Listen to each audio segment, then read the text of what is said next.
Government will come to order. The time is now 9:41.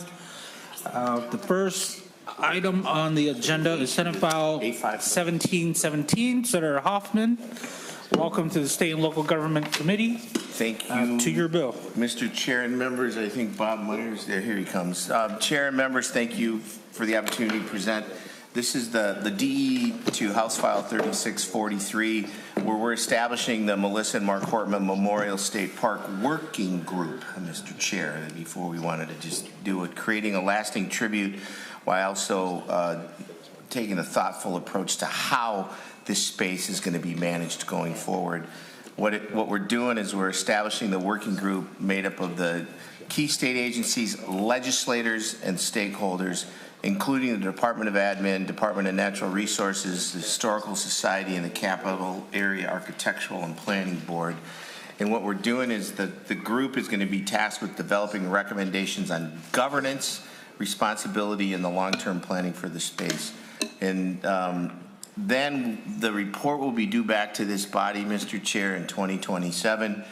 And together, this approach is going to ensure that we honor the legacy while also being intentional and collaborative about the future of the important public space.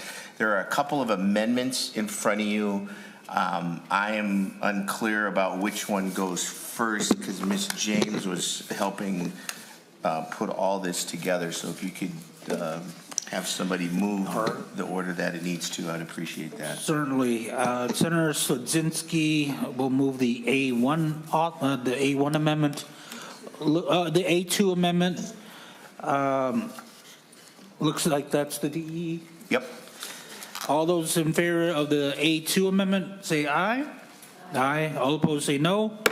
The A2 amendment passes. And then looks like there's another A5 amendment. Senator Hoffman? Yep. Mr. Chair and Member Stephanie James, there's some technical changes. You know, it's great when you have people smarter than you that actually, look over how you do your dots and your commas and your exclamation points and your semicolons. And she and Mr. Erickson have some technical changes for you. And that one, that's the A5. And then Bob Myers here to talk. All right, Mr. Myers. Well, you want to, not on the A5, Mr. Chair, I'm sorry, the A5, if you could move the A5 No, to put certainly. It would be. Senator Sudzinski moves the A5 amendment. All those in favor say aye. Aye. All opposed say no. The A5 amendment is adopted. Anything else, Mr. Myers? Mr. Chairman, members, for the record, Bob Myers, Assistant Commissioner, Department of Natural Resources. Good morning. I am here representing the executive branch agencies that are listed in this bill. We have been working with members in both the House and the Senate on this important issue. We look forward to the conversations and thank Senator Hoffman for bringing this forward. All right, thank you. And with that, Senator Sudzinski moves that Senate File 1717, as amended, be recommended to pass and re-refer to the Rules Committee. All those in favor say aye. Aye. All opposed say no. The motion passes. Senate File 1717, as amended, is recommended to pass and re-refer to the Rules Committee. Thank you, Mr. Chair and members. Have a great day. All right, and next up we have Senator Johnson Stewart's bill, Senate File 3693.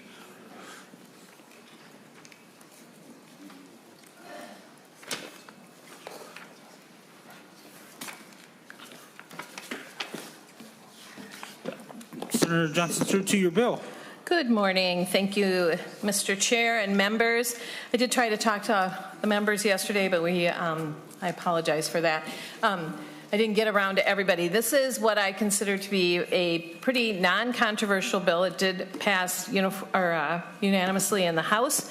It is a simple confirming change between two chapters in our statutes, Chapter 43A, which provides rules regarding state employees that choose to work in in legislative service, and Chapter 3, which outlines provisions relating to employees of local government, like cities and counties, that choose to serve in the legislature. And what this bill does is it creates parity between all of those employees. The only provision that is really changed in the statute is a provision that says that when a state employee serves in the legislature, their rate of vacation accrual is not impacted by their months or years as a legislator. But city, county, and state legislators do not accrue vacation or sick time. However, the rate of accrual for just this one benefit is aligned with all the other personnel rules that are outlined in these two chapters, and it brings together those provisions for state, county, and city employees. So I would hope you find it non-controversial, but I'm happy to answer any questions. All right, with that, members, any questions or comments to Senate File 3693? All right, Senator Johnson Stewart moves, or Senator Sosinski moves that Senate File 3693 be recommended to pass and placed on general orders. All those in favor say aye. Aye. All opposed say no. The motion prevails. Senate File 3693 is recommended to pass and placed on general orders. Thank you, Mr. Senator Chair and Johnson members.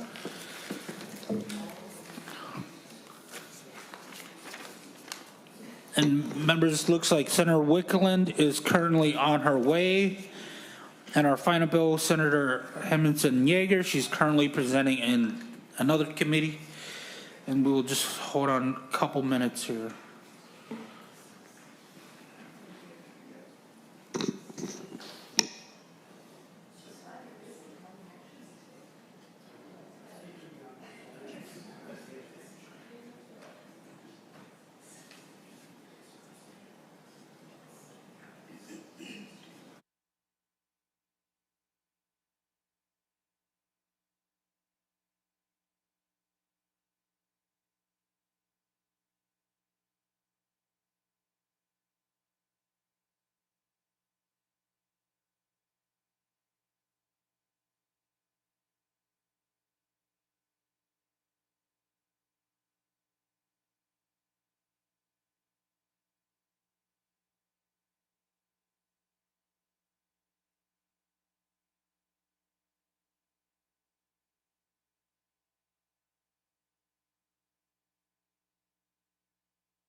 Well, members, we will go back into committee.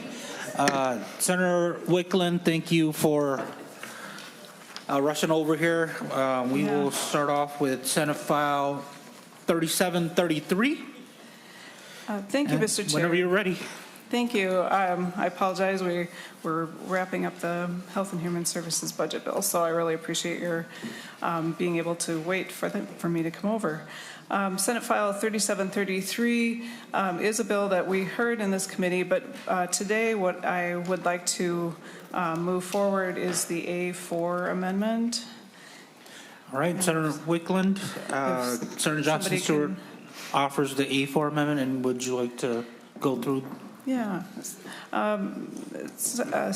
Mr. Chair, this A4 amendment is a delete everything amendment, and it's helping us move provisions forward that are ones that we wanted to carry in the Health and Human Services budget bill, and they needed to be heard in state government. These provisions need to be reviewed because they were submitted kind of late for us by the agency, or they were added late in committee. We made amendments last week to our budget bill, and some of the specific items needed to be heard in this committee. So I'll just kind of go through the amendment. The first provision has to do with the report on financial stability of hospitals. This is related to our provisions to provide support and stabilization grants to hospitals and to specifically Hennepin County Medical Center. And this report is going to involve the Commissioner of Management and Budget along with the Commissioner of Health. And so that is why this needs to be discussed in this committee. It's a report that would be issued each year as part of the February forecast or the forecast. And it would be to help us understand better the current status of hospitals in our state and consider financial metrics as we assess how to better support our hospitals. The second provision, Section 2, has to do with the medical assistance program and the worker community engagement requirements that are being brought forward this year as part of the HR1 requirements. And this one on page 5, you'll see that there's a requirement for expedited rulemaking authority. This is because of the tight timeline that we are being asked to implement the work requirements. They are supposed to be in effect and everything functional on January 1st of 2027, and so the commissioner needs to have a better have the expedited rulemaking authority. The next section has to do with the Minnesota African American Family Preservation and Child Welfare Disproportionality Act, Section 4. And in that section, there is an exemption from rulemaking, and that is on page 8. That was necessary, is necessary because of, I'm looking for my notes here, the exemption from rulemaking is needed since the commissioner's determination of disproportionate representation under this section is considered a rule that counties must follow, and therefore the commissioner would need an exemption from rulemaking so they wouldn't need to go through the rulemaking process each time they had to make a determination under this section. So that is why that section is in here. And then if you go to section 5, that relates to also to the hospital stabilization grant program that's in my budget bill. Senator Dibble had worked on this concept for a task force to look at Hennepin healthcare specifically and their future structure and governance. And since it is a task force, that needed to be brought forward to this committee for review. So those, I believe that is and then the appropriations section is also involved because of appropriations to, I believe, because of appropriations to the MMB and, yeah, I believe that's the reason that is included. So, and if there's more specific questions about the language, I do have Senate Counsel here who could speak to it. All right, thank you, Senator Wiklund. And I know this will probably be asked, so I'm just going to ask it right away. There was a amendment offered on the floor, and I'm guessing that this is incorporated into the bill here. Oh, yeah, I'm sorry. I skipped over that, Mr. Chair. The Section 2 medical assistance detailed costs, this was discussed on the floor on Wednesday, I think, or Tuesday. And we had, Senator Rasmussen had offered it when we were discussing the forecast adjustment bill. This would provide us with more detailed information in the forecast for medical assistance program or services. And we wanted to make sure that that was brought forward to this committee for review because it does involve the MMB and the forecast work that is done. So, Thank you, Senator Wiklund. Members, any questions or comments to the bill? Senator Curran. Thank you, Mr. Chair. And Senator Wiklund, since we've heard these portions in Health and Human Services, since we've kind of wrapped up, and as it relates, we get the budget bill coming next week, I think, had multiple calls on the Hennepin Healthcare Future Task Force membership. And I'm not sure if you have, but I've received multiple communications regarding the need to have someone represented in from an EMS perspective. So I think, I know the task force is at 14, but I think if we have an opportunity to at least consider it and for this bill and or when we get to the floor next week, it's in there. And if we don't want to expand it, I think we could add the definition of on Section 5, Subdivision 2, on line 5, we've got 3 members representing healthcare sector workforce. It might be one of those areas where we could add one of them must be EMS. And so just asking for your consideration in that particular area, because I do think, at least in my experience, it's a separate line of business or an entirely separate subset that is the front lines and deal with all the conflicts or the greatest challenges that HCMC has. And so I think it'd be well worth having them at the table for this entire process. So. Senator Wiklund. Thank you, Mr. Chair. Senator Curran, I did receive communications about that as well, that they were very concerned and interested in participating. And I didn't bring that forward as an amendment today, but I'm certainly open to considering how we can best do it. I just would have a concern about how large the task force is and just want to make sure that we are thoughtful about what size it is. But I would absolutely want to have their voices included along with the other entities that we talked about in our committee. Yeah, Mr. Chair. Senator Curran. Senator Wiklund, yeah, I'll put together an amendment and we'll prepare for the budgets when you bring the budget bill next week, I believe. So, and I'm not a big fan. I mean, you get beyond 14 is a big number, but this is a big task. And so many different segments, we need to make sure that there's full representation as we move forward and what that restructuring is of HCMC. So all Minnesotans understand why it matters, and we're covering all segments. So we'll put that together. Thank you. Okay. Thank you. All right. Senator Barr. Thank you, Mr. Chair. Senator Wiklund, I'm just curious. I'm not going to offer an amendment, but I'm curious why you have the governor appointing all 14 members of the task force. Why is not either body of the legislature get a say in who's on the task force? Senator Wiklund. Mr. Chair, Senator Barr, I guess I don't have a good answer for that. I can find out more from Senator Dibble worked on this provision, and we brought it in our committee markup last week only, and so I haven't had that discussion with him about his particular reasoning for that. I don't know, if he would be open, or we could discuss whether it could be more of a joint appointment. Senator Barr. Thank you, Mr. Chair. This whole task force, if I understood correctly, is a Senator Dibble's deal, and I'll just follow up with him later today then. Thank you. Senator Wiklund.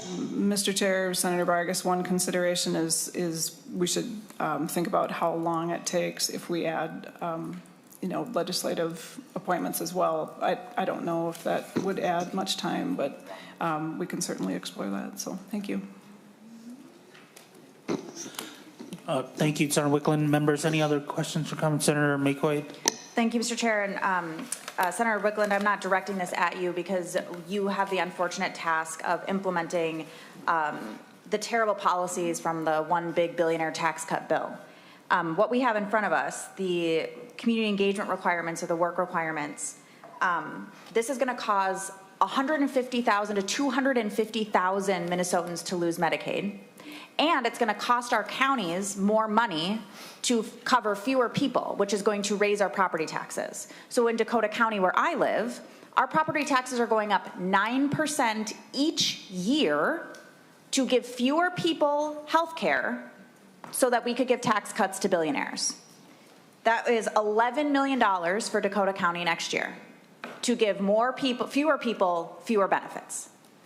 And I cannot believe that we're having this polite conversation while we implement some of the cruelest, worst policy that I have ever seen in my entire life. And again, to give tax cuts to billionaires and triple the budget of the Department of Homeland Security so they can arrest babies and pull seniors out of their homes in their underwear, drive them around and drop them off.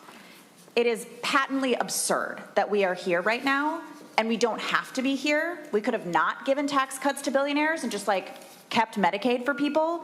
But we have the task now of implementing this absurd piece of legislation, and it infuriates me and it infuriates Minnesotans. I'm not going to say anything or vote against this amendment today, but I find it really, really difficult to be the implementer of the cruel policy, while all the members of Congress who get to take their week-long vacations and go off to Disney World or do whatever they do get to avoid the consequences of watching their own constituents suffer, get sick, some will die. It is completely unacceptable. Senator Wiklund. Mr. Chair, Senator McQuaid, I in my opening comments about my bill presentation just a couple hours ago, I did make the comment that it is really frustrating that, the bill, the omnibus budget bill, it's meant to help stabilize and assist Minnesotans, but it does not ensure that we will avoid all the negative impacts due to the impact of the policies that are coming forward. And it is really frustrating to think about eligible Minnesotans who are going to lose their health care coverage. It'll affect their lives in ways that we'll never know, but we know that it came about because those in power at the federal level wish to deliver tax cuts to those who are more fortunate. So I agree with your remarks. All right. Senator McQuaid. Thank you, Mr. Chair. And Senator Wiklund, I actually do have a question for you. So I know that there were billions of dollars in cuts to rural hospitals in the one big bill. Can you tell me what we're backfilling from the state and then what that gap is between what the federal government cut and what we're able to backfill with Minnesota dollars?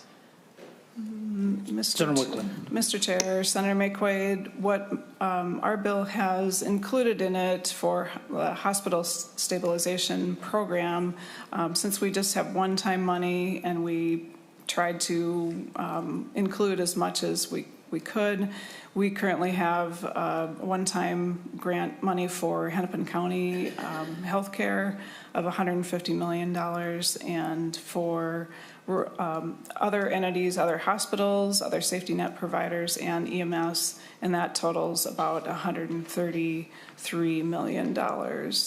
And that is, right now, it would be established as a one-time program, but it could be something that could be extended and be an ongoing program. So that is as much as we could include in our bill this year. Senator McQuaid? Thank you, Mr. Chair, and thank you, Senator Wiklund. I think, it's good that we're able to do that, but it is not a long-term solution. There were, there was 1.5 trillion cut from our healthcare. I think it's hundreds of billions from our rural hospitals. I don't know how states continue to make sure that they're open, and everybody deserves to have a hospital near them so that they can get care if they're sick or have an emergency or want to have a baby.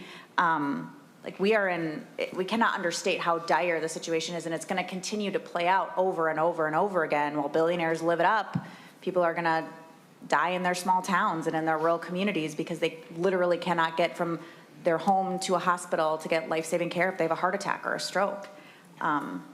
So thank you for finding a way to do it for this 1 year. I'm terrified of what it looks like next year. Senator Johnson Stewart moves the A4. Mr. Chair. Senator Coran.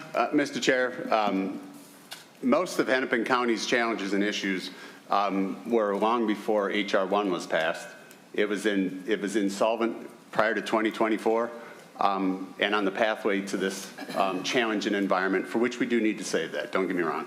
But this body has also had no problem passing $1 billion of expenses onto property taxes just because it was easier to spend them on other pet projects. So please, the hypocrisy about the concern about property taxes or schools, you also put burdens on schools for which you all voted for.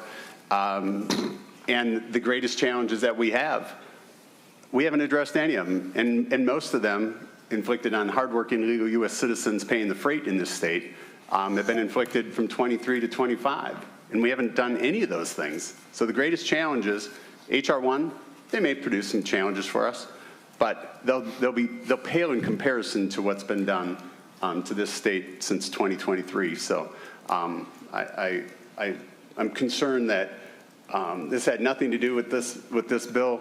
The damage done to the property taxpayers in Minnesota and the burden that we've shifted upon them. We need to make sure that from an eligibility work requirements that we have highly intense eligibility determination on a continuous basis to guarantee everybody who is eligible for a benefit actually receives it. That's the goal. And we need more out of both our federal, I'll agree with one thing, we need more out of our federal government, we need a hell of a lot more out of our state government. Thank you.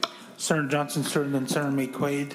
Thank you, Mr. Chair. Thank you, committee member, thank you, Senator Wiklund. You work so hard, and I'm so grateful. I just want to bring up one more thing, and I'm going to start bringing this up every time we talk about the H.R. 1. We have seen demonstrated by Senator Wiklund's committee work and many of your work the enormous impact financially on our state from that bill. But something I don't think we're thinking about is that 26,000 people will lose their jobs. When you cut health care, you cut jobs. And while I know it's not extremely relevant, I just want to drop it into the conversation that over 26,000 people who work in health care will lose jobs. When a hospital closes, the janitor loses their job.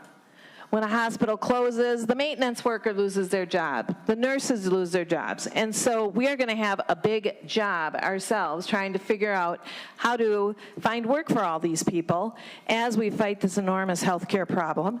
And it's a big deal. When people lose their jobs, they also stop paying taxes. So I'm going to start bringing that up every single time we talk about this because I think it's an important piece that gets lost in the conversation. But Senator Wiklund, you've done great work as always, so thank you. All right, Senator McQuaid. Thank you, Mr. Chair. And I would love to talk about 2023 and 2024.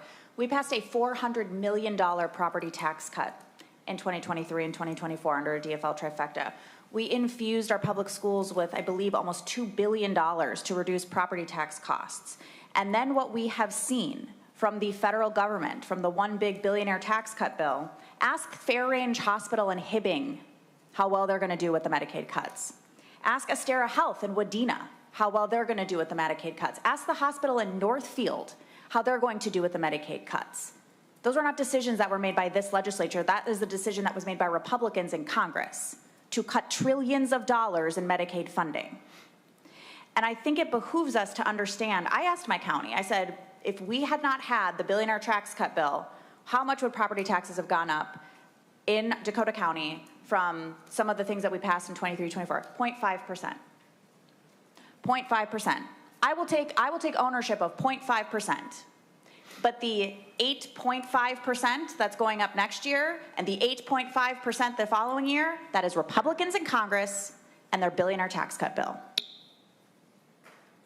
Senator Johnson Stewart moves the A4 amendment. We haven't taken a vote on that yet, so the DE amendment. All those in favor of the A4 amendment say aye. Aye. All opposed say no. The A4 amendment passes. And then Senator Johnson, the Senate File 3733 as amended will be laid over. Thank you, Senator Wiklund. Thank you. Thank you very much. And then you have another bill, Senate File 5020.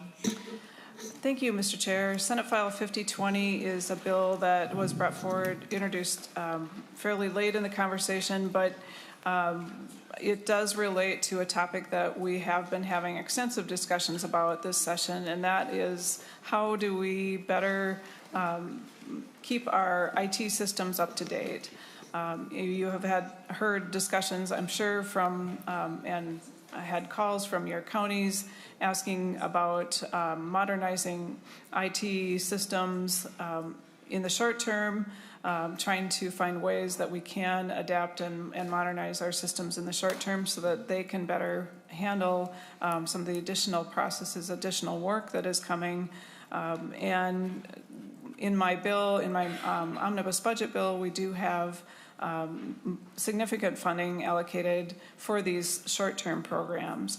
But being a non-budget year, it's difficult to make a huge dent in that, in the need. So Senate File 5020 is a concept that would provide a way for us to establish an account and that we would utilize general fund surplus dollars could be added in a sort of automatic way to this account over time, and it would provide for the legislature an opportunity to have a more stable and consistent, larger amount of funding to be available for systems modernization. As you can see in Section 1, there are already 4 sort of priority steps that are taken when there is a surplus, when there are general fund surplus dollars. This would add an additional criteria, number 5, that would require that this technology account have some of that surplus money put into it, and it would grow until it would reach, $80 million, and then that would not grow any further than that. And then Section 2 requires an account to be set up that is related to this that then could be utilized to pay for information technology infrastructure and systems. And this could be either state infrastructure or local units of government. So that would be one way that we could have more of a longer term ability to fund some of these very costly projects. And then Section 3 requires an IT modernization plan to be put together by minute, and they would submit this modernization plan to the chairs in the legislature of the relevant committees.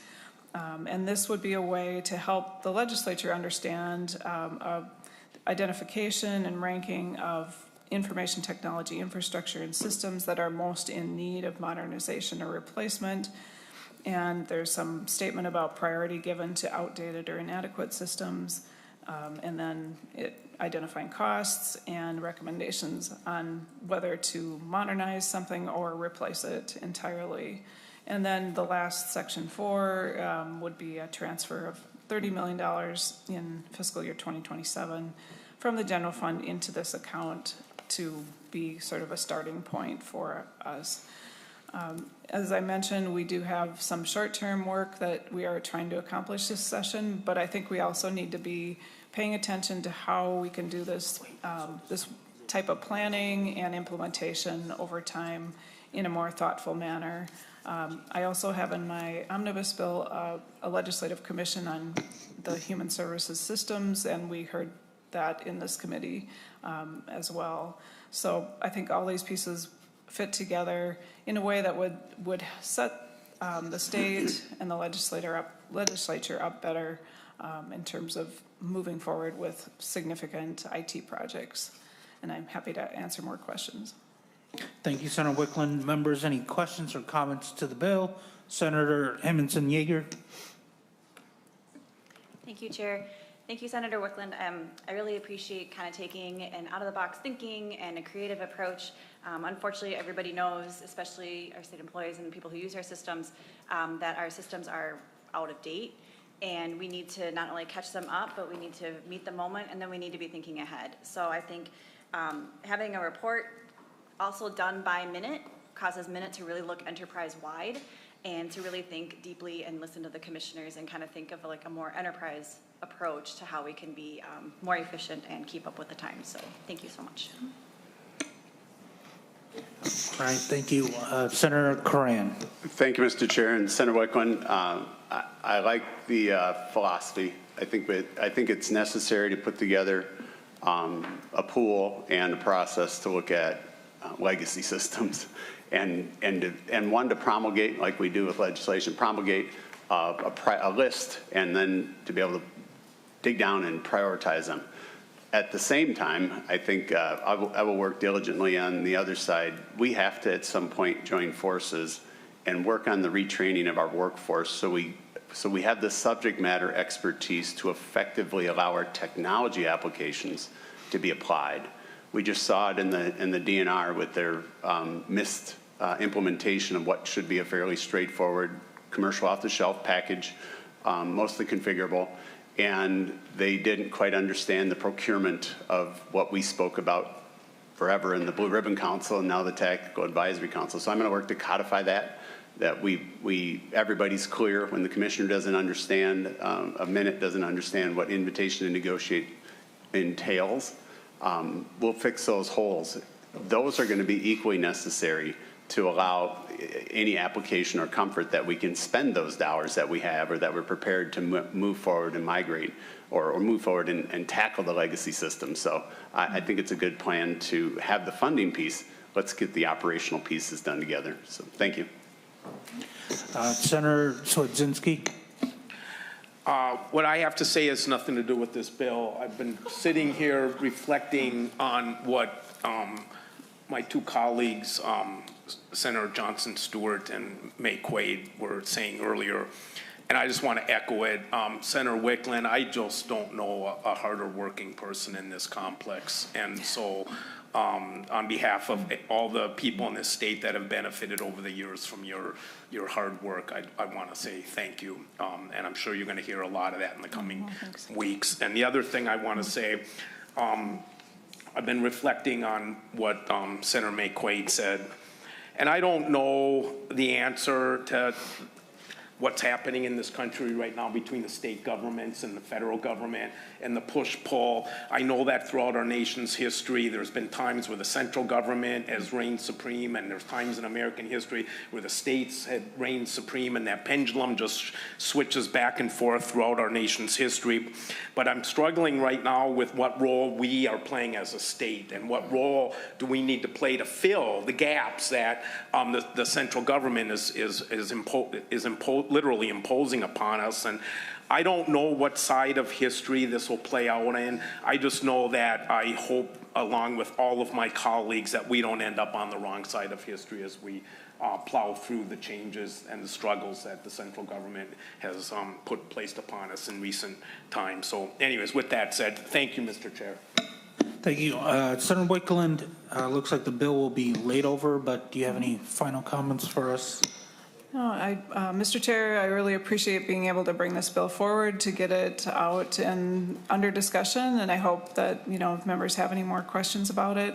As I said, I think this is a way to look at things from a longer-term perspective, and one way that we could create a more sustainable funding flow and hope that we can continue the discussion. So thank you. All right, and with that, the bill will be laid over. Thank you, Senator Wiklund. And next up, we have Senator Hemmingsen-Jaeger, Senate File 4628.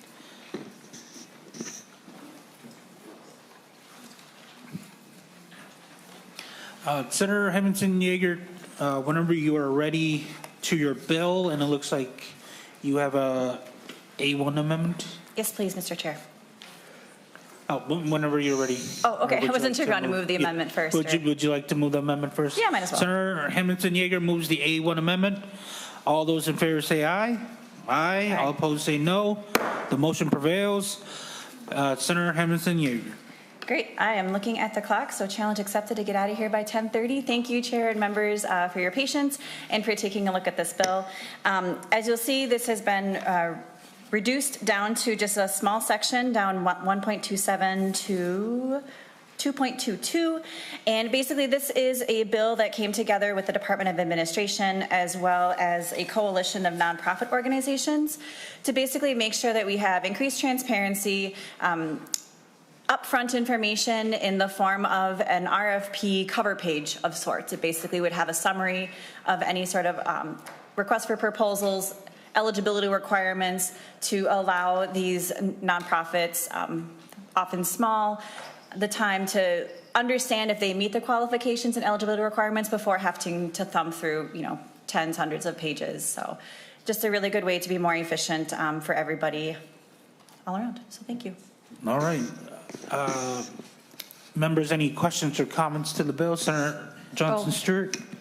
Thank you, Mr. Chair. Thank you, Senator Hemmingsen-Jaeger. I did sell my consulting business. I try to say that as often as I can. But in my career have responded to hundreds of RFPs, and this bill makes me so grateful. Even though I'm not doing that work anymore, RFPs can be extremely complicated, and so having a summary page is a no-brainer. It will help the government, whatever agency is seeking a proposal, it will help them have to answer less questions. It will help them get the right qualified candidate or consultants. And so I just urge all members who aren't maybe familiar with this process to vote yes. And this is really a very smart idea. Thank you. Senator Gustafson. Thank you, Mr. Chair. I was going to wave myself off. I have a lot of changes. No, I'm kidding. I don't have any. I don't have any concerns. In fact, I was just going to say that I think anytime that we can take something complicated, do a summary page just for quick, doesn't mean that we don't go through the details, doesn't mean that we don't look through everything carefully, but I hear a lot about that from my community too, where they just want, tell me what this does and why we need it. And so I appreciate the government efficiency. So thank you. All right, and with that, Senator Hemmingsen-Jaeger moves that Senate File 4628, as amended, be recommended to pass and place on general orders. All those in favor say aye. Aye. All opposed say no. Senate File 4628, as amended, is recommended to pass and be placed on general orders. Thank you, members, and with that, we are adjourned.